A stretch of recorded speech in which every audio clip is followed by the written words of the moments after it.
করেন বিষয়ে ব্যস্ত থাকে। আর অর্থ হলে তো আমরা নিশ্চয়রূপে জানি পৃথিবীর প্রায় সবকিছু পাওয়া যায়। অনেকে বলে money is not god but not less than god. টাকা ভগবান তো নয়, কিন্তু ভগবান থেকে কমও নয়। তবে হ্যাঁ, সমগ্র পৃথিবীতে অল্প সংখ্যক সংখ্যায় থাকলেও ঈশ্বরের চিন্তা করেন এমন মানুষ আছে। বিভিন্ন মানুষের ঈশ্বর সম্পর্কে বিভিন্ন ধারণা, সেই ধারণা অনুসারে তাদের শ্রদ্ধা, আর সেই শ্রদ্ধা অনুসারে তাদের ভক্তি। যত মানুষ ঈশ্বরকে স্বীকার করেন তত মানুষকে দুভাগে ভাগ করা হয়। এক, ঈশ্বর নির্বিশেষ, যেন পৃথিবীর বহু সংখ্যক মানুষেরা ভগবানকে নির্বিশেষ রূপে মানে, জানে। আর ঈশ্বরবাদীর মধ্যে খুব কম সংখ্যক মানুষেরা ভগবানকে বা ঈশ্বরকে সবিশেষ রূপে মানে বা জানে। নির্বিশেষ মানে ভগবানকে নিরাকার বা ঈশ্বরকে নিরাকার রূপে মানা, নিরাকার রূপে উপাসনা করা, ধ্যান করা, যোগ সাধনা করা। আর ভগবানের সবিশেষ মানে ভগবানকে সাকার স্বরূপ রূপে মানা। ভগবানের পার্ষদ আছে, ভগবানের পরিকর আছে, নিজজন আছে, প্রিয়জন আছে, তার ধাম আছে, তার সুন্দর সুসজ্জিত শয়ন কক্ষ আছে, সুন্দর সুসজ্জিত বিছানা ইত্যাদি রত্ন আভূষণে আভূষিত। তিনি 56 প্রকারের ভোগ গ্রহণ করেন, বিভিন্ন প্রকারের ব্যঞ্জনের স্বাদিষ্টের ব্যঞ্জনের আনন্দ নেন, রস আস্বাদন করেন। আমরাও সেই ভগবানকে ভোগ নিবেদন করে সেই প্রসাদের রস আস্বাদন করি, জীবনকে ধন্য করে ভগবানের উচ্ছিষ্ট পেয়ে ভগবানকে আনন্দ প্রদান করার জন্য আমরা নৃত্য করি, আমরা গাই, আমরা বাদ্য বাজাই। এটা মনোরম যারা ভগবানকে সাকার স্বরূপে মানে। অর্থাৎ এই পৃথিবীর মধ্যে সব থেকে শ্রেষ্ঠ পরম পবিত্রকারী যে জ্ঞান, সেটা হলো ভগবত ভজনের জ্ঞান। সেটাই হলো সব থেকে বেশি আনন্দদায়ক। যারা নিরাকার রূপে ভগবানকে উপাসনা করেন তারা কিন্তু তেমন আনন্দ পান না। বসে ধ্যান করে যে ভগবান সম্পর্কে তাদের কোনো পরিকল্পনা নেই, যে ভগবান সম্পর্কে তাদের মনে কোনো আকাশ নাই, সেই নিরাকার শূন্যতে মনকে লাগানো, চিত্তকে একাগ্র করা খুবই কঠিন বিষয়। তো মানুষ ধ্যানে বসে বটে, কিন্তু তার চিত্ত, তার মনটা ঠিক ওই প্রদীপের আগুনের মতো, একটুখানি হাওয়া হলেই এদিক ওদিকে বিচলিত হয়ে যায়। কিন্তু যারা ভগবত ভক্ত, তারা যতক্ষণ ভগবানের সেবায় পুজো করেন, অর্চন করেন, নাচেন, গান, কীর্তন করেন, ততক্ষণ কিন্তু পৃথিবীর সবকিছু ভুলে যায়। কেবল ভুলে যায় না, ওই নৃত্য, ওই গীত, ওই বাদ্যের মাদঙ্গের তালে এক সুখদ অনুভূতি, এক তৃপ্তি, একটা আনন্দ, একটা পরম আনন্দে অভিভূত হয়ে সে কিন্তু খুবই খুবই শান্তি অনুভব করে না। সে তার জীবনটাকে যে ঠিক পথে নিয়ে যেতে পারছে, সেইটা সে ভেবে চিন্তা করে অনুভব করে সে খুব আনন্দিত হয়। আর সত্যি এটি হলো প্রকৃত শান্তির পথ, এতে কত আনন্দ আছে। কিন্তু বিষয় হলো এই কলিযুগ নিয়ে। আমরা কলিযুগে বসবাস করছি। সত্য যুগের মানুষদের অনেক গুণ ছিল, ত্রেতা যুগের মানুষদের একটু কম হয়েছিল, তারপরে আরো একটু কম হয়েছে, কিন্তু কলিযুগে আমাদের তো একেবারেই কোনো প্রকারের সুগুণ নাই। কলিযুগের দোষটা কি? কলিযুগের মানুষদের সদ্গুণগুলো নষ্ট হয়ে যায়। কলিযুগের সব থেকে বড় যে দোষটা হবে এই মানুষের মধ্যে যে সদ্গুণগুলো দেখা যায়, কলিযুগের প্রভাবে সেই সদ্গুণগুলো অটোমেটিক্যালি বিনষ্ট হয়ে যায়। তাই সদ্গুণগুলোকে আমাদের কি করতে হয়? ধরে রাখার জন্য সর্বদা প্রচেষ্টারত হতে হয়। তাই আমাদের সবসময় ভক্তির সঙ্গে যুক্ত হয়ে থাকতে হবে, না হলে আমাদের মধ্যে যে বিশেষ সদ্গুণগুলি আছে সেগুলো নষ্ট হয়ে যাবে। তাই আমরা দেখেছি যারা নিরন্তর ভক্তি যোগের মাধ্যমে নিজেদেরকে ব্যস্ত রেখেছেন তাদের মধ্যে কিন্তু সদ্গুণগুলি বর্তমানে আছে। আর যারা কখনো ভগবানের সান্নিধ্যে আসে না, ভগবান ভক্তি করে না, ভজন সাধনের প্রতি রুচি নেই, তাদের মধ্যে কিন্তু দিব্য গুণ বা শান্তি অভাব আছে, কম পাওয়া যায়। তাদের লক্ষণ, তাদের আচার বিচার, তাদের ভাবধারা কিছুটা অন্যরকম। মানে সমাজ বহির্ভূত যেমন কিছু মানুষ আছে, মানে তাদেরই সেই লক্ষণ। এখন ভগবান ভগবত গীতাতে প্রতিশ্রুতি দিয়েছেন কি কলিযুগে আমরা যদি বা প্রত্যেকটা যুগে মানুষ যদি ধর্মপ্রাণ না হয়, ভগবত ভজন যদি না করে, তাহলে আমাদের যে আপন আলয় যেখান থেকে আমরা এসেছি সে ধামে ফিরবো কি করে? তাই সেই ধামে যাতে আমরা ফিরে যেতে পারি, দৈব চক্করে আমরা এখানে এসেছি ভোগের বাসনা নিয়ে যে আমরাও ভোগ করব। ভগবান সেই জন্যই জড়জগৎ সৃষ্টি করেছেন যাতে আমরা ভোগ করতে পারি। কিন্তু এখানে এসে আমরা দেখেছি এখানে সুখ নাই, এখানে ভোগের নামে কেবল আছে দুঃখ ভোগ, কষ্ট ভোগ, যন্ত্রণা ভোগ। তাই এখন আমরা ফিরে যেতে চাই ভগবত ধামে। এখন আমরা বুঝেছি পদম পদম ঘোর বিপদম, এখানে শান্তি নাই, সুখ নাই, আনন্দ নাই, এখানে প্রেম নাই, প্রীতি নাই, ভালোবাসা নাই। কিন্তু আমরা নিরুপায়, আমরা জানি না কিভাবে সুখ, শান্তি, সমৃদ্ধি, প্রেম, প্রীতি, ভালোবাসা পাওয়া যায়। কারণ আমরা অজ্ঞানের দ্বারা আচ্ছন্ন, আমরা মোহাচ্ছন্ন হয়ে ঘুরে বেড়াচ্ছি দিকে দিকে, বিভ্রান্ত হয়ে। পথভ্রষ্ট যেমন মানুষেরা পাগলের ন্যায় এদিক ওদিক ছুটে বেড়ায়, আমাদের ঠিক ওই একই দশা। তাই ভগবান কৃপাবান হয়ে কৃপা করে আমাদের উপরে উনি বিভিন্ন প্রকারের শাস্ত্রের মাধ্যম দিয়ে আমাদেরকে দিশা নির্দেশ দিয়েছেন। কেবল তাই নয়, শাস্ত্রে প্রতিশ্রুতি দিয়েছেন উনি এই প্রত্যেক যুগে এই পৃথিবীতে এসে উনি এইরকম অধঃপতিত জীবদেরকে রাস্তা দেখিয়ে ভগবত ধামে ফিরিয়ে নিয়ে যাওয়ার প্রচেষ্টায় রত থাকেন।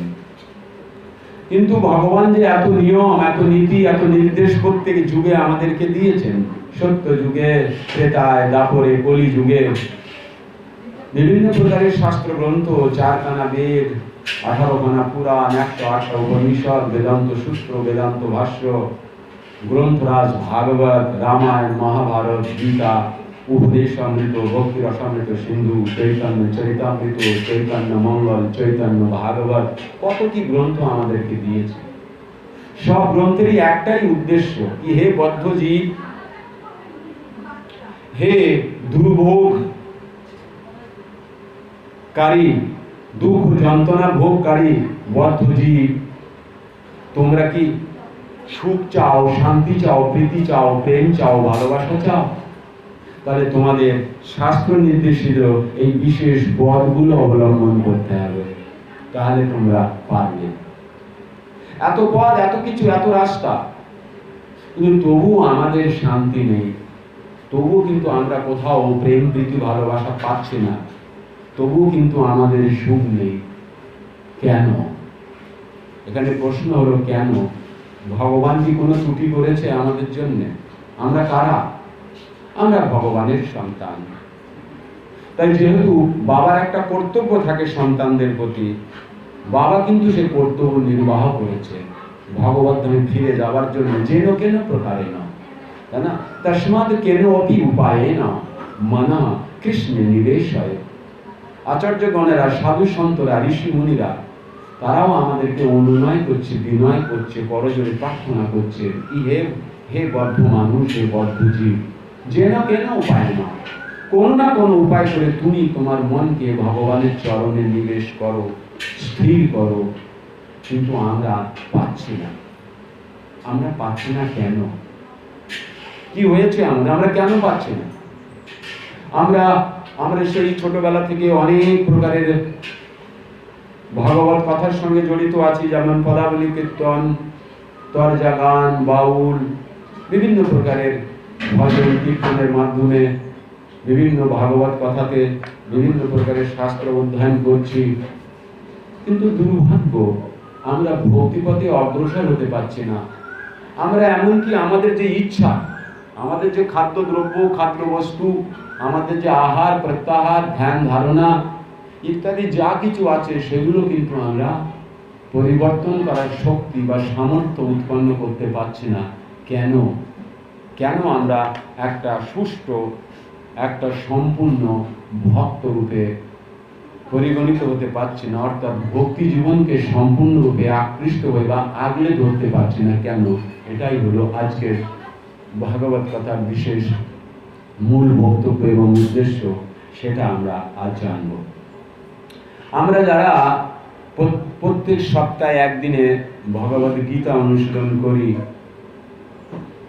আমরা কিন্তু একটা জিনিস অনুভব করেছি যে আমরা যেদিন প্রথম ক্লাস শুরু করেছিলাম, তখন আমাদের মন, তখন আমাদের বুদ্ধি, আমাদের চেতনা, আমাদের বিবেক, আমাদের বিচার, আমাদের বিবেচনা যেমন ছিল, আজ কিন্তু তার থেকে একটু পরিবর্তন হয়েছে।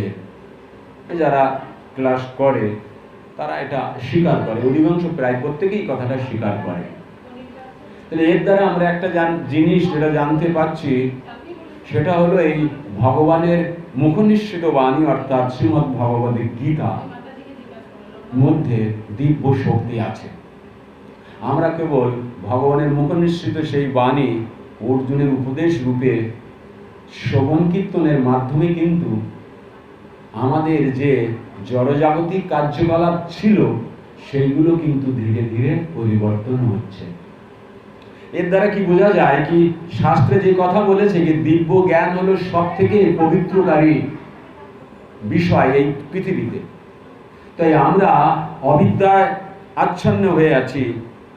আমরা যদি নিজেদেরকে পবিত্র করতে চাই, তাহলে আমাদের কিন্তু এই দিব্য জ্ঞানের প্রতি আকর্ষিত হতে হবে। অর্থাৎ আপনার গ্রামে যেখানে গীতার ক্লাস চলছে, আপনারা যারা ক্লাস করেন না, তারা যদি উৎসাহী হন বা উৎসাহী তাদের হওয়া উচিত, ওই সেই ক্লাস অ্যাটেন্ড করা উচিত। তার ফলে আমরা অনেক জিনিস এমন জানতে পারবো যেগুলো আমাদেরকে কেউ বলবে না। যে জিনিসগুলি ভগবান আমাদের জন্য বলে গেছেন অর্জুনকে মাধ্যম করে ভগবত গীতাতে, সেইগুলো আমরা পুঙ্খানুপুঙ্খভাবে এই গীতা ক্লাসে আলোচনা করি। তাই সেই দিব্য জ্ঞানের এত প্রভাব থাকা সত্ত্বেও আমরা ভক্তি জগতে উন্নীত হতে পারি না। তার যে কারণ আজ আমরা দেখব দেবর্ষি নারদের জীবন চরিত্র থেকে। দেবর্ষি নারদ এবং প্রহ্লাদ মহারাজ এবং ধ্রুব মহারাজ, এনারা কিন্তু খুব অল্প বয়সেই ভগবানকে পেয়েছেন, ভগবানের প্রেম ভালোবাসা পেয়েছেন, তাই না? প্রহ্লাদ মহারাজও 5 বছর বয়সে, ধ্রুব মহারাজও তাই, এবং দেবর্ষি নারদও কিন্তু 5 বছর বয়সে। এই যে তিনজন বিশেষ ধর্মপ্রাণ ভক্ত, ভগবানের খুব নিকটজন, এনারা কিন্তু খুব অল্প বয়সেই ভগবানকে পেয়েছেন। আর আমরা এত বুদ্ধিমান, এত বিচক্ষণ, এত পণ্ডিত, এত জ্ঞানী, এত কিছু জানি, এত কিছু বুঝি, আমরা কিন্তু ভক্তি জগতে অগ্রসর হতে পারছি না। তাই বাধাটা কোথায়? দেবর্ষি নারদের শ্রীমুখ থেকে আমরা শ্রবণ করলে বিষয়টা বুঝতে পারবো। হৃদয় গৌরী সীতানাথ প্রেমানন্দে হরি হরি বল। দেবর্ষি নারদ হলেন গুরু পরম্পরার ধারা একজন আমাদের গুরুদেব। বসুদেবং সুতং দেব কংস চানুরমর্দনম দেবকী পরমানন্দম শ্রীকৃষ্ণ বন্দে জগদ্গুরুম। ভগবান শ্রীকৃষ্ণ হলেন জগতের গুরু, আর ওখান থেকেই গুরু শিষ্য পরম্পরাটা শুরু হয়েছে। সেই পরম্পরার ধারে ভগবান শ্রীকৃষ্ণর পর হলেন ব্রহ্মা, ব্রহ্মার পরে যিনি হলেন তিনি হলেন দেবর্ষি নারদ। আমাদের সবাই গুরু পরম্পরার মধ্যে একজন গুরুদেব। তো এই দেবর্ষি নারদের যে শিষ্য ছিলেন, উনি ছিলেন কে? উনি ছিলেন কৃষ্ণ দ্বৈপায়ন ব্যাসদেব। তাহলে আমরা দুজনের একটু পরিচয় নিয়ে নিই। কে কৃষ্ণ দ্বৈপায়ন ব্যাসদেব? কৃষ্ণ দ্বৈপায়ন ব্যাসদেব যিনি ভগবানের গ্রন্থ অবতার। ভগবানের বাগ্ময় বিগ্রহ রূপে এই পৃথিবীতে অবতরিত হয়ে যিনি বিভিন্ন প্রকারের শাস্ত্র সংকলন করে আমাদেরকে দিয়েছে। আজ আমরা এই যে ভগবদ গীতা, ভাগবত আদি যা কিছু গ্রন্থ আদি পড়ছি বা সুযোগ পাচ্ছি জ্ঞান লাভ করার, সত্যযুগ, দ্বাপর, ত্রেতা, কলি, প্রত্যেকটা যুগের যে ইতিহাস, যে রচনা, যে ঘটনাবলী আমরা আজ এখানে বসে পাচ্ছি, তার মূল সংস্করণ কর্তা হলেন, সংকলন কর্তা হলেন ব্যাসদেব। ওনার নামের আগে কৃষ্ণ লাগানো হয়। কৃষ্ণ এই জন্য লাগানো হয়, উনি খুব কুৎসিত এবং কালো ছিলেন। কৃষ্ণকায়, তাই ওনাকে বলা হয়েছে কৃষ্ণ। উনি এসেছিলেন কোথায়? জন্মগ্রহণ করেছিলেন একটা দ্বীপে, তাই ওনার নাম হয়েছে দৈপায়ন। যদি দ্বীপে উনি এসেছিলেন, মানে অবতরণ করেছিলেন, তাই দৈপায়ন। আর ব্যাসদেব শব্দের অর্থ উনি বিস্তার করেছিলেন, একটা বেদকে চারখানা বেদে বিস্তার করেছিলেন সমাজের 4 শ্রেণীর মানুষের জন্য। চারখানা বেদ থেকে 18খানা সমাজের 3 শ্রেণীর মানুষের জন্য পুরাণ, এবং তারপরে তার যে জিস্ট সেটা 108খানা উপনিষদের মাধ্যমে। ওনার উদ্দেশ্য ছিল মানুষকে ভক্তি পথে কি করে অগ্রসর করা যায়, মানুষের কল্যাণ কি করে করা যায়, তাই না? ধর্ম, অর্থ, কাম, মোক্ষ, এই 4টে যে পুরুষার্থ, এই 4টে পুরুষার্থকে লক্ষ্য করে উনি অনেক শাস্ত্র গ্রন্থ আদি রচনা করেছিলেন। কিন্তু বিষয় হলো এই অনেক শাস্ত্র গ্রন্থ আদি রচনা করার পরেও ওনার মনে সুখ নাই, শান্তি নাই, আনন্দ নাই। আমরা একটা কিছু করেই খুব আনন্দ পাই। যে হারমোনিয়াম বাজাতে জানে না, সে যদি হারমোনিয়ামে একটা গান তুলতে পারে, বাজাতে পারে, সে খুব আনন্দ পায়, চলো আমি একটা গান তুলতে পেরেছি। যে কবিতা লিখতে পারে না, সে যদি একটা কবিতা লিখে বন্ধুদেরকে ডেকে শোনায় মোবাইলে, শোন আমি একটা কবিতা লিখেছি, সেটা বলে সে খুব আনন্দ পায়। কিন্তু কৃষ্ণদ্বৈপায়ন ব্যাসদেব এত কিছু রচনা করলেন, তার মনে শান্তি নাই, আনন্দ নাই। কেন? তিনি তো মানব কল্যাণের জন্য করেছেন, এবং তিনি তো গুরু শিষ্য পরম্পরার ধারায় আছেন, তিনি তো সবকিছু জানেন, তিনি তো বেদজ্ঞ। তিনি এত কিছু করার পর শান্তি পাচ্ছেন না কেন, আনন্দ পাচ্ছেন না কেন? এই যে আনন্দ যে ব্যাসদেব আশা করেছিলেন, যে আনন্দের ব্যাসদেব কামনা করছিলেন, ওটাই হলো চিন্ময় আনন্দ। ওই চিন্ময় আনন্দ শুদ্ধ ভগবত ভক্তির মাধ্যমে আসে, এবং ওই চিন্ময় আনন্দ আমরা তখনই অনুভব করি যখন আমাদের কোনো কার্যকলাপের দ্বারা ভগবান প্রসন্ন হয়। আর ভগবান প্রসন্ন হলে আমাদের মধ্যে সেই দিব্য আনন্দের আভাস আসে, রিফ্লেক্স হয়। কিন্তু এই যে রচনা উনি করেছেন, উনি যে আনন্দ পাচ্ছেন না, তাই ওনার হৃদয়ের কথা ওনার গুরুদেব দেবর্ষী নারদ বুঝতে পেরেছেন। গুরু শিষ্যের মধ্যে সম্পর্ক দেখুন, গুরু শিষ্যের মধ্যে সম্পর্ক গুরুদেব বুঝতে পেরেছেন কি ওনার এক শিষ্য সাম্যপ্রাস নামক এক নদীর তীরে বসে আছেন, আর খুব ভগ্ন হৃদয়ে শোক সংকীর্ণ মানুষে বসে আছেন। এত কিছু রচনা করার পরও তার মনে শান্তি নেই, তাই গুরুদেব দেবর্ষী নারদ অবতরণ করলেন তার সামনে, দর্শন দিলেন। দর্শন পেয়ে ধন্য হয়ে বেদব্যাস ওনাকে জিজ্ঞাসা করলেন, হে গুরুদেব, আপনি সঠিক সময়ে উপস্থিত হয়েছেন। আমি এত কিছু রচনা করলাম, এত কিছু করলাম, কিন্তু হে গুরুদেব, আমার মনে শান্তি নেই কেন? আপনি বলুন না। আপনি তো স্বয়ংভূ ব্রহ্মার মানুষ সন্তান, আপনি তো ভগবান ত্রিভুবনের সবকিছু জানেন। আপনি জানেন সৃষ্টি, স্থিতি, প্রলয় সবকিছু কিভাবে সংগঠিত হয়। আপনি তো জানেন কে ব্রহ্মা, কে বিষ্ণু, কে মহেশ্বর। আপনার অজানা কিছুই নেই। আপনি ব্রহ্মর্ষি, আপনি দেবর্ষি। আপনার মধ্যে দিব্য গুণ আছে, আপনি ত্রিভুবনে যে কোনো জায়গায় বিচরণ করতে পারেন। আপনার মধ্যে এমন দিব্য গুণ আছে, আপনি যে কোনো মানুষের হৃদয়ের মধ্যে প্রবেশ করতে পারেন। তো হে গুরুদেব, কৃপা করে দেখুন তো আমার ত্রুটি কোথায়, আমার দোষ কোথায়, না যার ফলে আমি মনে হয় সঠিকভাবে এই শাস্ত্রগুলো মানুষের কল্যাণের জন্য লিপিবদ্ধ করতে পারিনি। হরে কৃষ্ণ, ক্লাসে হরিবল, রান্দিরা হরিবল, ক্লাসে আমি হয়তো সঠিকভাবে সবকিছু বর্ণনা করতে পারিনি। নিশ্চয়ই এর মধ্যে কোনো ত্রুটি আছে। আমরা দেখুন এখানে একটা বিশেষ শিক্ষা হলো এই, আমরা গুরু ধারণ করি, কিন্তু গুরুর কাছে গিয়ে কোনোদিন বলি না, গুরুদেব আমি না ভক্তিতে আগে বাড়তে পারছি না, দেখুন তো আমার মধ্যে কি ত্রুটি আছে, তাই না? এবং গুরুদেব ও শিষ্যের বাড়ি যায়, বাড়ি গিয়ে শিষ্যকে কিছু বলে নাকি, শিষ্য 10 বছর আগে তোমাকে যখন দীক্ষা দিয়েছিলাম তুমি যেমন ছিলে এখন কেমন আছো, তোমার কিন্তু ভক্তিতে অগ্রগতি হয়নি। গুরুদেব বলে না, ওই যে একবার হয়ে গেল দীক্ষা বাস চললো না। না, দীক্ষা মানে কি? দীক্ষা মানে আমাকে ভক্তি জগতে অগ্রসর হওয়ার জন্য একজন গাইডলাইন দেওয়ার লোক পেয়েছি আমি, যে আমাকে বলে দেবে কি ভক্তিপথে অগ্রসর কেমন করে হতে হয়, কিভাবে হতে হয়, তার কি পদ্ধতি, তার কি বিধি, তার কি নিয়ম, তার কি নীতি। যেহেতু একটা ধর্মীয় কার্য বেদব্যাস করেছে, সব গ্রন্থ রচনা করেছে, তারপরে আনন্দ আসছে তাই জিজ্ঞাসা করছে গুরুদেব ত্রুটি কোথায়, ভুল কোথায়, আমি তো সবকিছু ঠিক করেছি, তবু কেন পাচ্ছি না? তাই দেবশ্রী নারদ বেদব্যাসকে বললেন কি তুমি যা কিছু করেছো তো মানুষের মঙ্গল সাধনের জন্য করনি। দেখুন কি বলছে, কি বলছে, বলছে তত্ত্বদ্রষ্টা মহর্ষিরা যথাযথভাবে সিদ্ধান্ত করেছেন যে তপশ্চর্যা, বেদ পাঠ, যজ্ঞ, মন্ত্র উচ্চারণ এবং দান আদির একমাত্র উদ্দেশ্য হচ্ছে উত্তম শ্লোক ভগবানের অপ্রাকৃত লীলা বিলাসের বর্ণনা করা। যা কিছু করো, কি বলছে, তত্ত্বদ্রষ্টা মহর্ষিরা যথাযথভাবে সিদ্ধান্ত করেছেন যে তপশ্চর্যা, বেদ পাঠ, যজ্ঞ, মন্ত্র উচ্চারণ, দান আদির একমাত্র উদ্দেশ্য কি উত্তম শ্লোক ভগবানের, উত্তম শ্লোক দ্বারা বন্দিত ভগবানের অপ্রাকৃত লীলা বিলাসের বর্ণনা করা। তুমি যে গ্রন্থ রচনা করেছো এতে ভগবানের লীলা বিলাসের কোনো কথা তুমি বর্ণনা করনি।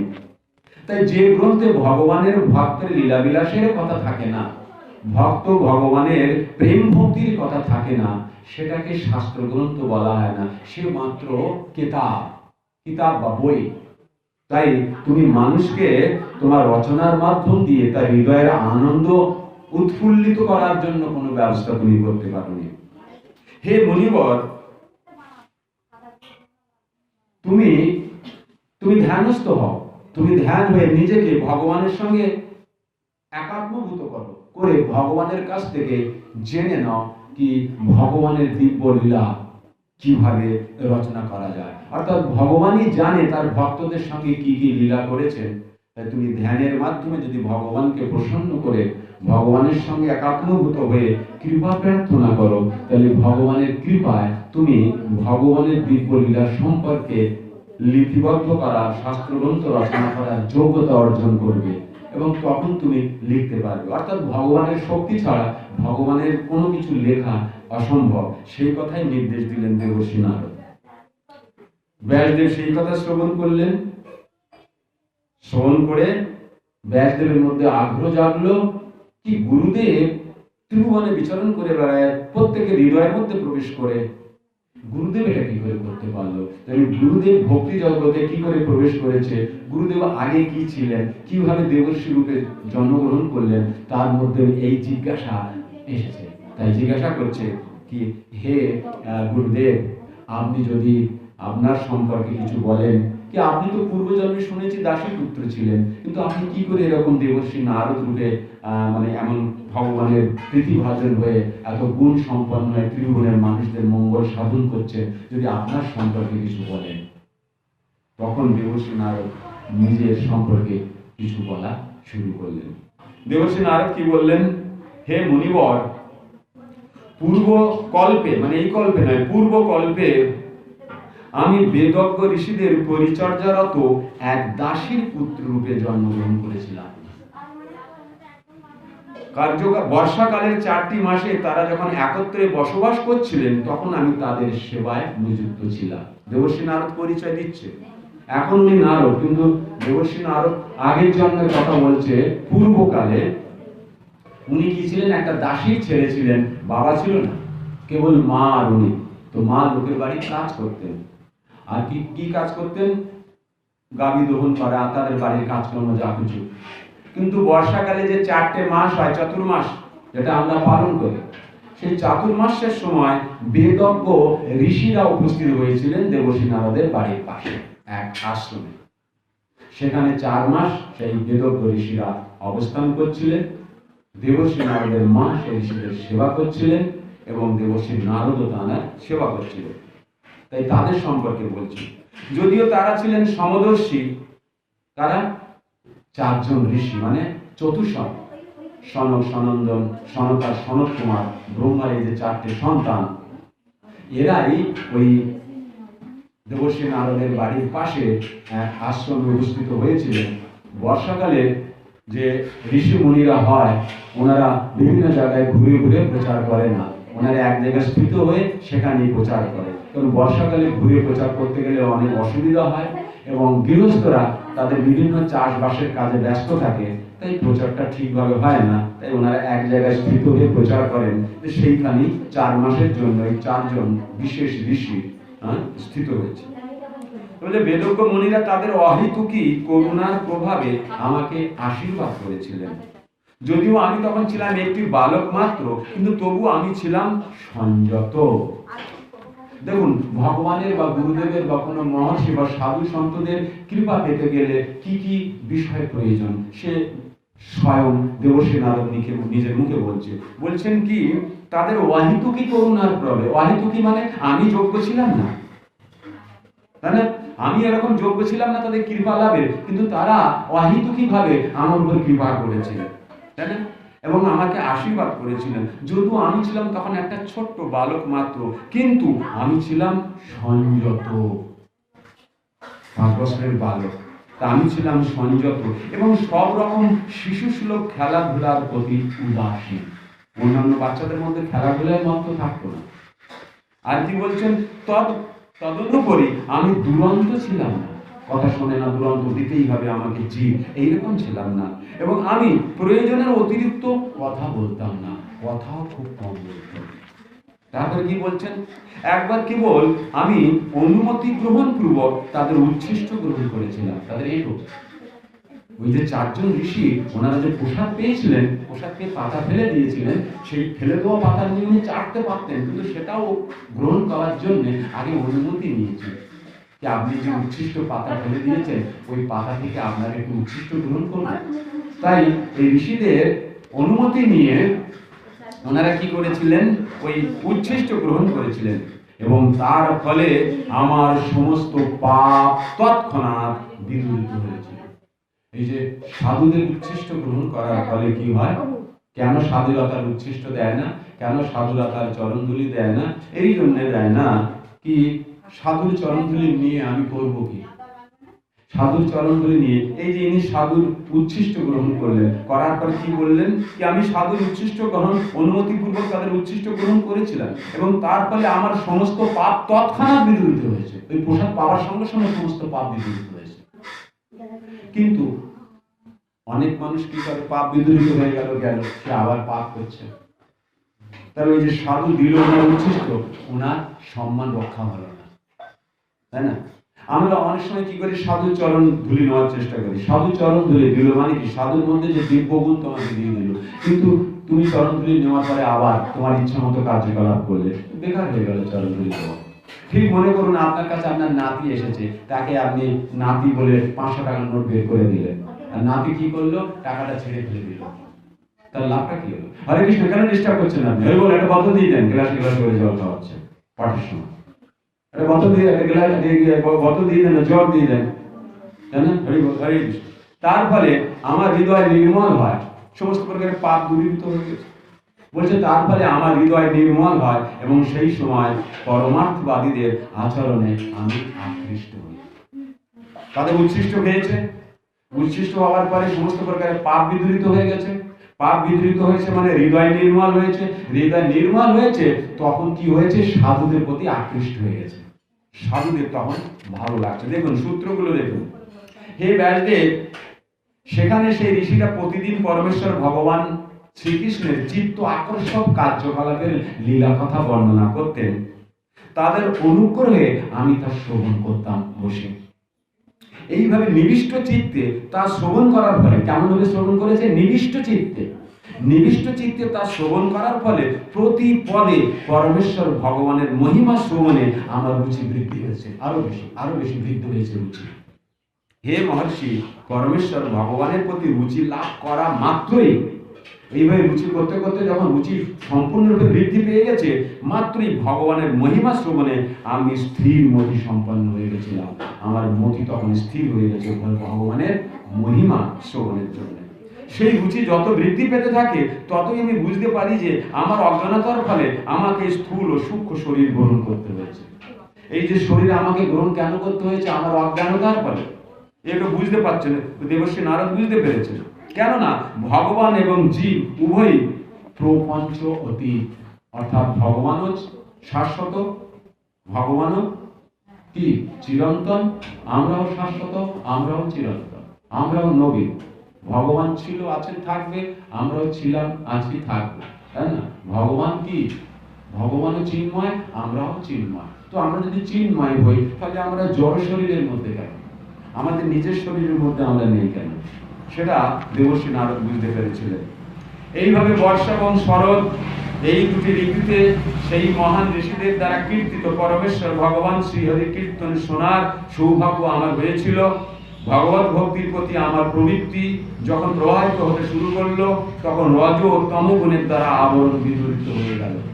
আমাদের শরীরের মধ্যে তিনটে গুণ আছে, সতগুণ, রজগুণ আর তমগুণ।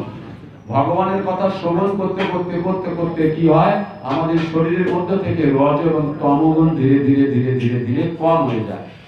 তাই আমি সেই ঋষিদের প্রতি অত্যন্ত আসক্ত হয়েছিলাম। আমার ব্যবহার ছিল নম্র এবং তাদের সেবা করার ফলে আমার সমস্ত পাপ মোচন হয়েছিল।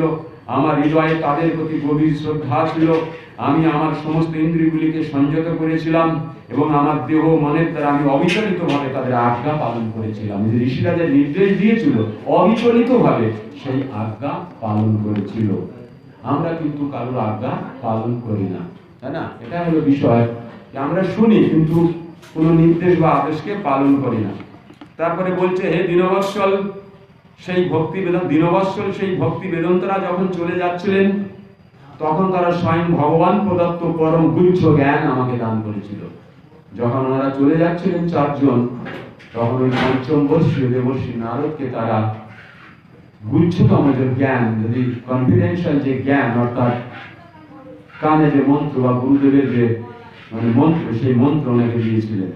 সেই গুচ্ছতম জ্ঞানের প্রভাবে আমি সবকিছু সৃষ্টিকর্তা, পালনকর্তা, ধ্বংসকর্তা পরমেশ্বর ভগবান শ্রীকৃষ্ণের শক্তির প্রভাব স্পষ্টভাবে হৃদয়ঙ্গম করতে পেরেছিলাম। গুরু দ্বারা দিব্য জ্ঞান যেই প্রাপ্ত হয়েছে, তখন বুঝতে পেরেছে কে সৃষ্টিকর্তা, ধ্বংসকর্তা, পালনকর্তা কে এবং তার কত শক্তি, পরমেশ্বর ভগবানের কত শক্তি, তা জানার ফলে সহজেই তার কাছে ফিরে যাওয়া যায় এবং তার সাক্ষাৎ লাভ করা যায়। অর্থাৎ ভগবানকে যদি আমরা জানতে পারি, কে পৃথিবীর সৃষ্টিকর্তা, কে পালন করে, কে সংহার করে, তাহলে কিন্তু আমরা তাকে জানতে পারি, পরমেশ্বরকে জানতে পারি এবং অবশেষে সেই পরমেশ্বরের কাছে ফিরে যেতে পারি। হে ব্রাহ্মণ, বেদব্যাস শাস্ত্রজ্ঞরা বলে গেছেন যে ত্রিতাপ দুঃখ নিরাময়ের সর্বশ্রেষ্ঠ উপায় হচ্ছে পরমেশ্বর ভগবান শ্রীকৃষ্ণের উদ্দেশ্যে সমস্ত কর্ম করা। কে বলছে? কার কথা? কে বলছেন এই কথাগুলো? হরি বল, কে বলছেন এই কথাগুলো? কার কথা শ্রবণ করছি? দেবশ্রী নারদের কথা। কাকে বলছেন এই কথাগুলো? ব্যাসদেবকে বলছেন, যিনি সমস্ত প্রকারের শাস্ত্র দিয়েছেন আমাদের। উনি কি বলছেন? হে ব্রাহ্মণ, শাস্ত্রজ্ঞরা বলে গেছেন যে ত্রিতাপ দুঃখ নিরাময়ের সর্বশ্রেষ্ঠ উপায়। আমাদের কারো ত্রিতাপ দুঃখ আছে? আছে কারো? তাহলে আমাদের যদি ত্রিতাপ দুঃখ থাকে, তাহলে এখানে তার উপায় দিচ্ছে। ত্রিতাপ দুঃখ নিরাময়ের উপায়, সর্বশ্রেষ্ঠ উপায় কি? পরমেশ্বর ভগবান শ্রীকৃষ্ণের উদ্দেশ্যে সমস্ত কর্ম করা। আমরা যা কিছু কর্ম করব, উঠবো, বসবো, খাবো, শোবো, যা কিছু করবো, তা কার উদ্দেশ্য করা? ভগবানের উদ্দেশ্য করা। অর্থাৎ সর্বদা ভগবানের কাজে নিয়োজিত থাকা। এটা যদি আমরা পারি, তাহলে আমরা ত্রিতাপ দুঃখের হাত থেকে বাঁচতে পারবো। হে ভগবান নিষ্ঠ ব্যাসদেব, যেই দ্রব্যের প্রভাবে রোগ জন্মায়, সেই দ্রব্যই যখন অন্য দ্রব্য বা ঔষধের সঙ্গে রসায়ন যোগে মিশ্রিত হয়, তখন তা গ্রহণ করার ফলে সেই রোগের কি নিবৃত্তি হয় না? এখানে বোঝাতে চাইছেন, মনে করুন দুধের তৈরি মিষ্টি খেয়েছেন আপনি, রসগোল্লা, দানাদার এইসব খেয়েছেন, আর বেশি খাওয়ার ফলে আপনার বদহজম হয়েছে। বদহজম হয়েছে কেন? হজম গড়বড় হয়েছে কেন? বেশি খেয়েছেন, ছানা জাতীয় প্রোডাক্ট বেশি খেয়েছেন। ছানা কি দিয়ে তৈরি হয়? দুধ দিয়ে। কিন্তু আবার দেখা গেছে ওই দুধ দিয়ে তৈরি যদি আপনি দই খান, তাহলে আপনার পেট খারাপ হলে ঠিক হয়ে যাবে। তাহলে একই জিনিস দ্বারা নির্মিত মিষ্টি খেয়ে পেট খারাপ হয়েছে, আবার সেই দুধ দ্বারা নির্মিত দই খেয়ে পেট ঠিক হয়ে যাচ্ছে। সেটাই বলতে চাচ্ছে এখানে। এই পৃথিবীতেই আমরা আমাদের জীবনকে ধ্বংসও করতে পারি, নষ্টও করতে পারি। আবার এই পৃথিবীর মধ্যে এমন কিছু দিব্য গুণ আছে, যে গুণের সহযোগিতা যদি আমরা পাই, তাহলে আমরা কিন্তু এই ধরাধাম ছেড়ে ভগবান ফিরে যেতে পারি। সেটাই বলতে চাইছি। মানুষের নৈমিত্তিক কাম্যসমূহ সংসার বন্ধন বা যোনি ভ্রমণের কারণ, কিন্তু সেই সমস্ত কর্মই যখন পরমেশ্বর ভগবানের উদ্দেশ্যে সমর্পিত হয়, তখন তা কর্মরূপী বৃক্ষকে বিনাশ করতে সমর্থ হয়। ওই উদাহরণ দ্বারা কি বোঝাতে চাইছে? কি মানসিক নৈমিত্তিক কাম্যকর্ম সংসার বন্ধনে যোনি ভ্রমণের কারণ। আমাদের যে মনের কামনা আছে, আমরা কি করি? সেই কামনাকে পূর্ণ করার জন্য কাজ করি, আর যেহেতু সেই কামনাকে পূর্ণ করার জন্য কর্ম করি, আর সেই কর্মের ফলস্বরূপ আমাদের এক জন্ম থেকে অন্য জন্মে যেতে হয়। কখনো কুকুর, কখনো বিড়াল, কখনো শিয়াল। কেন হতে হয়? আমরা যেহেতু মানুষ রূপে আছি, তো আমাদের মধ্যে সর্বদা কামনা থাকবে। এবার যদি আমরা এই কামনা পূর্ণ করার চেষ্টা করি, হয়তো আমাদের 10টা কামনা আছে, 10টাই আমরা পূর্ণ করার চেষ্টা করি, হয়তো 6টা কামনা পূর্ণ হলো, 4টে হলো না। ওই যে 6টা কামনা পূর্ণ হলো, এই কামনা পূর্ণ করতে গিয়ে যে কর্ম আমাদের করতে হয়েছে, তার ফলে আকৃষ্ট হয়ে যায় আমরা, আর তার ফল ভোগ করার জন্য আমরা বারবার এই পৃথিবীতে জন্মগ্রহণ করি, অর্থাৎ শরীর।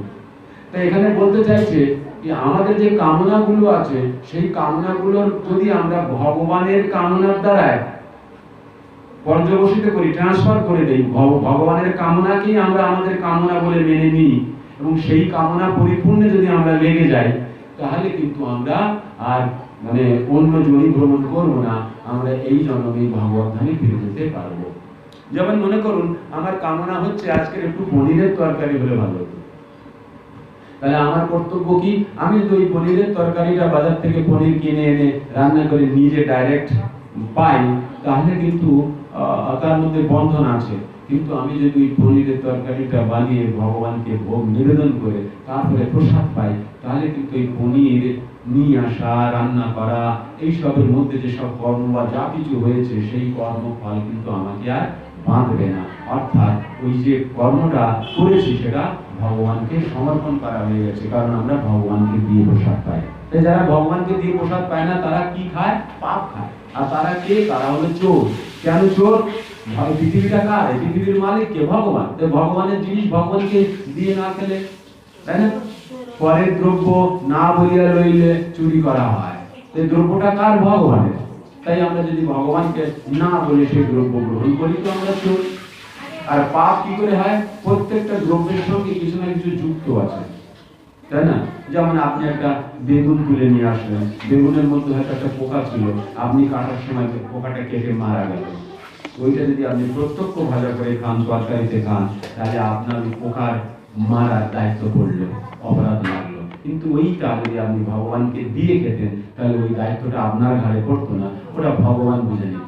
তাই আমাদেরকে যা কিছু করব, আমাদের যা কিছু কামনা আছে, ভগবানের কামনার সঙ্গে যুক্ত করে যদি আমরা কর্ম করতে পারি, তাহলে আমরা নিষ্কাম কর্ম করি। অর্থাৎ আমরা কোনো কর্মফলের মধ্যে আবদ্ধ হই না।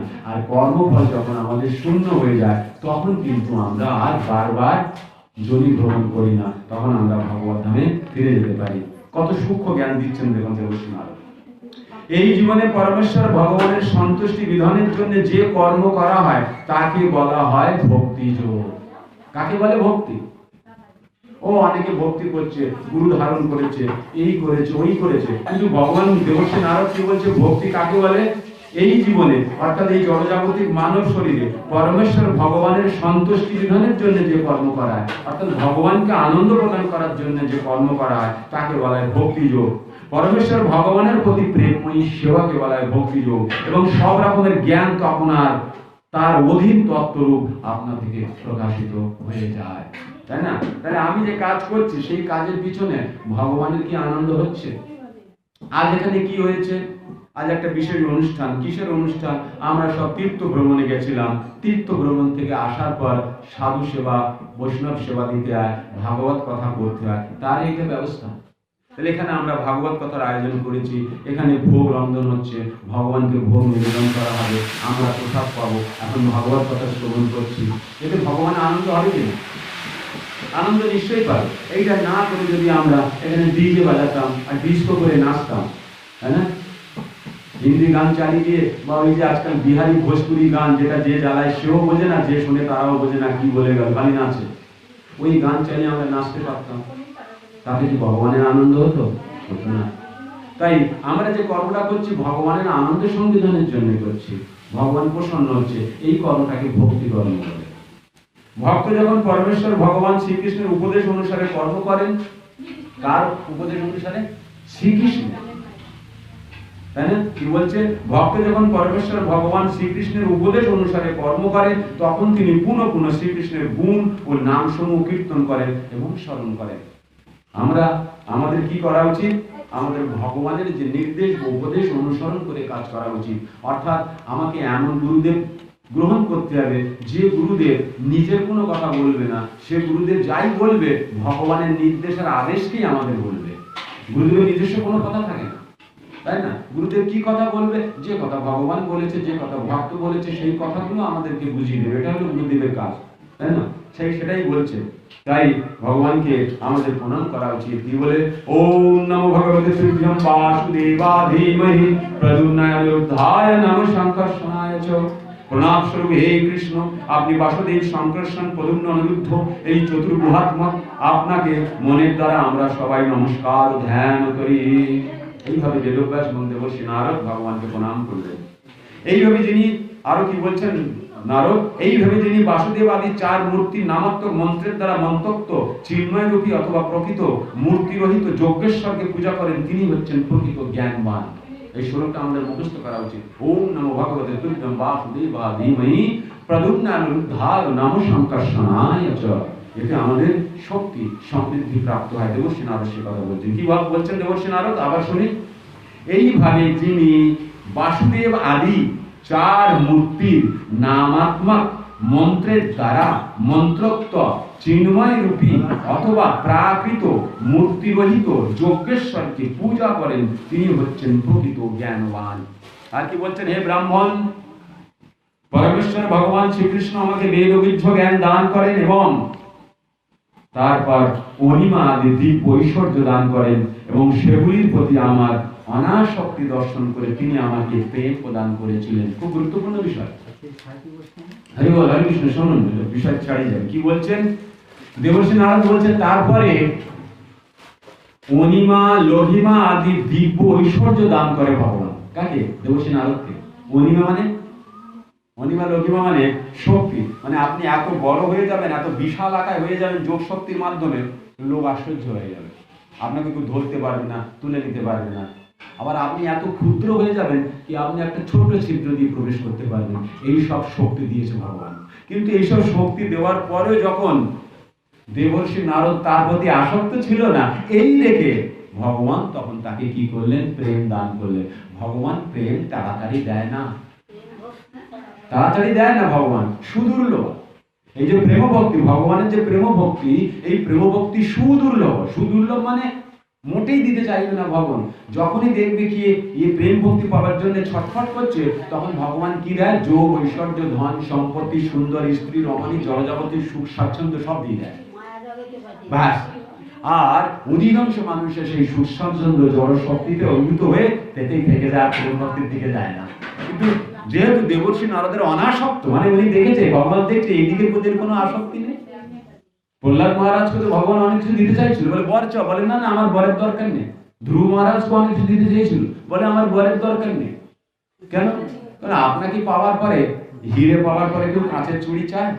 যার কাছে হীরের আংটি আছে, হীরের গয়না আছে, সে কাঁচের চুড়ি কি করবে? তাই আমাকে অনাসক্তি দর্শন করে তিনি আমাকে প্রেম প্রদান করেছিলেন। তাই দয়া করে তুমি সর্বশক্তিমান ভগবানের কার্যকলাপের কাহিনী বর্ণনা করো, যা তুমি তোমার বিশাল বৈদিক জ্ঞান থেকে জানতে পেরেছো। কেননা তা না জানলে মহান বিদ্বানদের সবকিছু জানা হয় এবং সেই সঙ্গে সাধারণ মানুষের দ্বারা নিরন্তর জড়জাগতিক দুঃখ ভোগ করছে, তাদের দুঃখ দুর্দশার সমাপ্তি হয়। এছাড়া দুঃখ নিবৃত্তির আর কোনো উপায় নেই। ভগবানের এই দিব্য লীলাকথা শ্রবণের মাধ্যমে এই সংসারে যারা দুঃখ যন্ত্রণায় জর্জরিত, তাদের জীবনে আশার বা শান্তির সঞ্চার হয়। তারা ভগবানের দিব্য কথা শুনে অল্প সময় হলেও শান্তি পায়, আনন্দ পায়। তাই বলছে কি, তুমি দয়া করে সর্বশক্তিমান ভগবানের কার্যকলাপের কাহিনী, है ना, जन्म कर्म च में दिव्यम एवं जो व्यक्ति तत्ततः त्वत्तदेह পুনর্জন্ম মামেতি সোইতি অর্জুন। যদি আমরা ভগবান কেন এই পৃথিবীতে আসেন, জন্মগ্রহণ করেন এবং ভগবান কি কার্যকলাপ করেন এবং কিভাবে তিনি লীলা সমাপন করে ভগবান ধামে চলে যান, এইগুলো যদি আমরা তত্ত্বতভাবে জানতে পারি, সঠিকভাবে জেনে নিতে পারি, তাহলে আমরা যখন শরীর ত্যাগ করব, তখন আমরা এই পৃথিবীতে আর আসবো না, ভগবত ধামে চলে যাব। ভগবত গীতায় ভগবান প্রতিশ্রুতি দিয়েছে। আর এখানে দেবর্ষি নারদ তার শিষ্য ব্যাসদেবকে সেই একই কথা বলছেন। কি বলছেন? তুমি দয়া করে, রিকোয়েস্ট করছে, দয়া করে, প্লিজ, তাই না, কি কাইন্ডলি, দয়া করে তুমি সর্বশক্তিমান ভগবানের কার্যকলাপের কাহিনী বর্ণনা করো। এই সর্বশক্তিমান ভগবান এই পৃথিবীতে এসে কি করেন, নরলীলা কিভাবে করেন, তার বর্ণনা করো। যা তুমি সোনার বিশাল বৈদিক জ্ঞান থেকে জানতে পেরেছো, তোমার বিশাল বৈদিক জ্ঞান থেকে তুমি সব জানতে পেরেছো যে ভগবান কেমন হবে সর্বশক্তিমান। কেন বলছি কেন না, তা জানলে মহান বিদ্বানের সবকিছু জানা হয়ে যায়। যতক্ষণ পর্যন্ত ভগবানের দিব্য কার্যকলাপ কেউ জানে না, ততক্ষণ পর্যন্ত কেউ বিদ্বান হতে পারে না। এবং সেই সঙ্গে সাধারণ মানুষ যারা নিরন্তর জড়জগতের দুঃখ ভোগ করছে, তাদের দুঃখ দুর্দশার সমাপ্তি হয়। ভগবানের কথা শ্রবণ করলে তার সুদিনের উদয় হয়। তার যে জীবনটা দুঃখ দুর্দশা যুক্ত হচ্ছে, ধীরে ধীরে ভগবানের কথা শ্রবণ করার মাধ্যমে সেই দুঃখ দুর্দশাগুলো দূরীভূত হয়। এছাড়া দুঃখ নিবৃত্তির আর কোনো উপায় নাই। তাই প্রত্যেকটা কষ্ট ভোগ করছে যারা, দুঃখ ভোগ করছে যারা, তাদের উচিত নিরন্তর ভাগবত কথা শ্রবণ করা। এতগুলো কথা শোনার পর এটা কে পরিবেশন করছে? ভাগবত কথা পরিবেশন করছে নৈমিষারণ্যের সুত গোস্বামী। সুত গোস্বামী বর্ণনা করছেন কার কথা? দেবর্ষি নারদ ব্যাসদেবের কথা। এখানে সংস্কৃত শ্লোক রয়েছে। আমরা মনে করি ভগবান নেই, আর এখানে যে শ্লোকগুলো দেওয়া হয়েছে, ওনারা যে শ্লোকগুলো বলেছেন তখন সংস্কৃত ভাষাতে কথা হতো, সেই সংস্কৃত শ্লোকগুলো এখানে দেওয়া হয়েছে, যে কথাগুলো ওনারা বলেছিলেন। অর্থাৎ দেবর্ষি নারদ ছিলেন, ব্যাসদেব ছিলেন, কৃষ্ণ ছিলেন, কুরুক্ষেত্রের যুদ্ধ হয়েছিল, সবকিছু তার প্রমাণ এখানে রয়েছে। সত্যযুগে কোন রাজা ভগবানকে, কোন ভক্ত ভগবানকে কি কথা বলেছেন, তা ভাগবতে লিপিবদ্ধ করা হয়েছে। তার বক্তব্যটা কি? তাই নারদ মুনি এবং ব্যাসদেবের কথোপকথনে সুখদেব এখন বলছেন, কি বলছেন? এবং নিশম্য ভগবান দেবর্ষে জন্ম কর্ম চ ভুব প্রপচ্ছতম বন্ধনা ব্যাস সত্যবতী সুতঃ। অর্থাৎ সুত গোস্বামী বললেন, হে ব্রহ্মজ্ঞগণ, অর্থাৎ নৈমিষারণ্যে তার সামনে যে 60,000 ঋষিপুত্র সব বসে আছেন ভাগবত কথা শ্রবণ করার জন্য, তাদেরকে বলছেন, হে ব্রহ্মজ্ঞগণ, এইভাবে দেবর্ষি নারদের জন্ম এবং কর্ম বৃত্তান্ত শ্রদ্ধা সহকারে শ্রবণ করে সত্যবতী তনয়া, ব্যাসদেবের মার নাম সত্যবতী, বাবা পরাশর ঋষি, তাই না, সত্যবতী তনয়া ভগবানের সত্তাবেশ অবতার শ্রী ব্যাসদেব শ্রী নারদকে পুনরায় জিজ্ঞাসা করলেন। ব্যাসদেব আবার জিজ্ঞাসা করছে, তাহলে ব্যাসদেব কি বললেন? ওই সময় ব্যাসদেব যে কথাটা বলেছিলেন, সেই কথাটা এই ভাগবতে লিপিবদ্ধ করা রয়েছে। কত সৌভাগ্যবান আমরা, সেই কথাটা আজ এখানে বসে কলিযুগে শ্রবণ করছি। শ্রী ব্যাস উবাচ, শ্রী ব্যাসদেব বললেন, কি বললেন? ব্যাসদেব বললেন, ভিক্ষুভি বিপ্রবশীতে বিজ্ঞান দৃষ্ট বিন্তবহ বর্তমানে বয়সাদ্যে ততঃ কিম করদ ভবান। অর্থাৎ শ্রী ব্যাসদেব বলেন, হে দেবর্ষি, আপনার সেই গুহ্য ভগবত তত্ত্ব জ্ঞান বিষয়ে উপদেশদাতা পরিব্রাজকেরা যখন দূরদেশে গমন করলেন, তখন পূর্ব জীবনের সেই বাল্য অবস্থায় আপনি কি করেছিলেন? ওই যে কথা বলছিল, আমি কিভাবে ওই 4 জন ঋষিদেরকে সেবা করেছিলাম। ব্যাসদেব এবার বলছে, 4 মাস শেষ হয়ে গেল, ঋষিরা আপনাকে দিব্য জ্ঞান দিয়ে চলে গেলেন, হ্যাঁ, তারপরে আপনি কি করেছেন বলুন। কি আপনাদের জানতে ইচ্ছা হচ্ছে না? তারপরে কি করেছিলেন? তারপরে কি বলছেন? স্বয়ংভুবকয়া বৃত্তিয়া বর্তিতম তে পরম বয়ম কথম চেদম উদস্বাক্ষী সকালে প্রাপ্তে কলেবরম।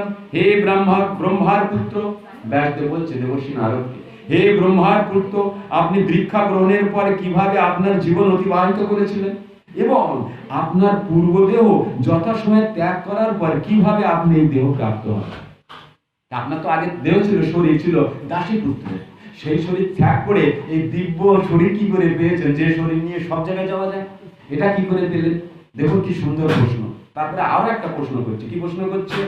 প্রাকল্পে বিষয়েতাম স্মৃতিঞ্চ মনুষ্যিতম মুনি সত্যম না হি এসো ব্যবধাত কাল এব সর্ব নিরাকৃতি।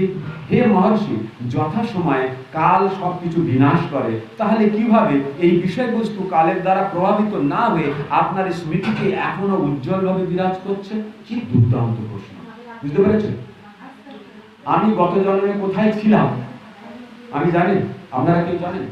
তো সেই প্রশ্ন করছে ব্যাসদেব। ব্যাসদেব বলছে কালের প্রভাবে সবকিছু নষ্ট হয়ে যায়। আপনি আগের জন্মে দাসীর পুত্র ছিলেন, 4 জন ব্রাহ্মণের সেবা করেছিলেন, ঋষি তারা আশীর্বাদ দিয়েছিল, আপনি ধন্য হয়েছিলেন, তাদেরকে অনুমতি নিয়ে তাদের উচ্ছিষ্ট খেয়েছিলেন, আপনার সমস্ত পাপ নষ্ট হয়ে গিয়েছিল, আপনার হৃদয় নির্মল হয়েছিল, ঋষিদের প্রতি সাধুদের প্রতি আপনি আকৃষ্ট হয়েছিলেন ধীরে ধীরে, এইভাবে আপনার মন সরল হয়েছিল। এইসব কথা আপনি মনে করে কি করে রেখেছেন? কালের প্রভাবে তো সব বিনষ্ট হয়ে যায়। তাই আপনি সেই শরীর ত্যাগ করে এই শরীর কি করে পেলেন? এই সব প্রশ্ন করছেন। কি প্রশ্ন? দেখবেন সঠিক প্রশ্ন দেখুন। নারদ উবাচ, দেবর্ষি নারদ বললেন, নারদ মুনি কি বললেন? ভিক্ষুবীর বিপ্রবসীতে বিজ্ঞান দৃষ্টিবীর মমঃ বর্তমান বয়সাদ্যে তত এতদাকারসম। শ্রী নারদ মুনি বললেন, সেই মহর্ষিরা যারা আমাকে পারমার্থিক তত্ত্ব দান করেছিলেন, তারা দূর দেশে গমন করলেন এবং আমি এইভাবে আমার জীবন অতিবাহিত করেছিলাম। কিভাবে? বলছে আমার মাতা ছিলেন একজন অতি সাধারণ স্ত্রীলোক এবং তিনি ছিলেন দাসী। আমি ছিলাম তার একমাত্র পুত্র, আমি ছাড়া তার আর কোনো আশ্রয় ছিল না। তাই তিনি আমাকে তার স্নেহের বন্ধনে সবসময় আবদ্ধ করে রাখতেন। একটা ছেলে হলে কি হয়? স্বামী এখানে একটা ছেলে। তিনি যথাযথভাবে আমাকে প্রতিপালন করতে চাইতেন। যেহেতু তিনি স্বতন্ত্র ছিলেন না, তাই তিনি আমার জন্য কিছু করতে পারতেন না। স্বতন্ত্র দাসী, লোকের বাড়ি কাজ করতো, ওই জন্য ছেলের জন্য কিছু করতে পারে, সবসময় লোকের কাজে ব্যস্ত। এই জগতে সর্বতভাবে পরমেশ্বর ভগবানের নিয়ন্ত্রণাধীন। আর একটা জিনিস কি আমরা যা চাই না কেন করতে পারি না, কারণ আমাদেরকে কে নিয়ন্ত্রিত করছে? ভগবান। কেমন ভাবে নিয়ন্ত্রিত করছে? কর্মফল। আমি যদি চাই ছেলেটাকে ওই দিল্লিতে ভালো একটা বোর্ডিং স্কুলে পড়াবো, তার জন্য টাকা দরকার, তো টাকাটা কিভাবে আসবে? আমার কর্মফলের উপরে আসবে। আমার কর্মফল তো ভালো না, নিজেরই খাওয়া হয় না, ছেলে কি করে পড়াবো? তাই বলছে কি বলছে? সবকিছু আমরা সবাই নিয়ন্ত্রণাধীন, ভগবানের নিয়ন্ত্রণে আধীন। তাই আমার মা আমার জন্য অনেক কিছু করতে চাইতেন, কিন্তু পারতেন না। এই জগতে সর্বতভাবে পরমেশ্বর ভগবানের নিয়ন্ত্রণাধীন, তাই সকলেই তার হাতের কাজের পুতুলের মতো। আমার বয়স যখন মাত্র 5 বছর, তখন আমি ব্রাহ্মণদের